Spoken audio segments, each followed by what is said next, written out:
Welcome back to Physics Online. I'm so glad you're here. So let's talk about forces. What is a force? Okay. So here are some descriptions.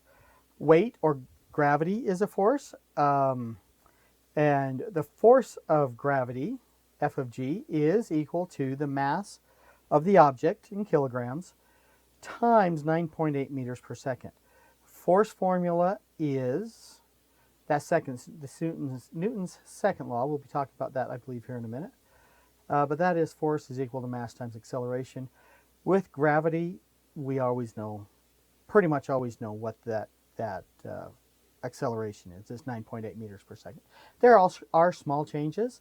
The further away you get from the Earth, the lower that number goes. But you got to get really, really far away. As a matter of fact, the moon fills the Earth's pull of gravity all the time. The normal force is the force pushing back against gravity. And my mouse here, I set it on the table, and it doesn't fall to the floor. The force of gravity is still pushing down on my mouse, but the table that the mouse is sitting on is pushing back. And that's called the normal force because the force of gravity is always there. Otherwise, we wouldn't stick to the chair. We'd float out of the chair, or we wouldn't have weight, right? So that is the normal force. Friction is the force between two objects, and there's two types. There's static. Static is when I'm not sliding, and kinetic is when I am sliding, right? And actually, the funny thing is, this is all comes kind of from the electromagnetic force between atoms and molecules. So while my hands actually don't ever really touch, because the electrostatic forces in the atoms are pushing them away, we do feel it, right?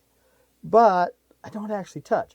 And it's those bonds, it's actually getting something to slide will take more force than once I get it sliding.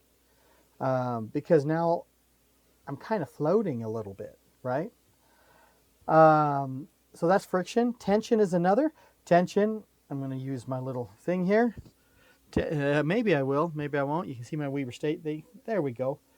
So a tension is when I pull between two points on a rope, a string, a cable, anything like that. And so I'm creating a force. These forces oppose each other, okay? And then there's drag and air resistance. This is the force between an object and a fluid in which it is moving. It can be a liquid or a gas. Remember, fluids can be gas or liquids. And it always opposes the motion, okay? That is what forces are. I believe we're going to go more into that when we jump into Newton's second law. So glad you're here. I'll talk with you soon. Bye-bye.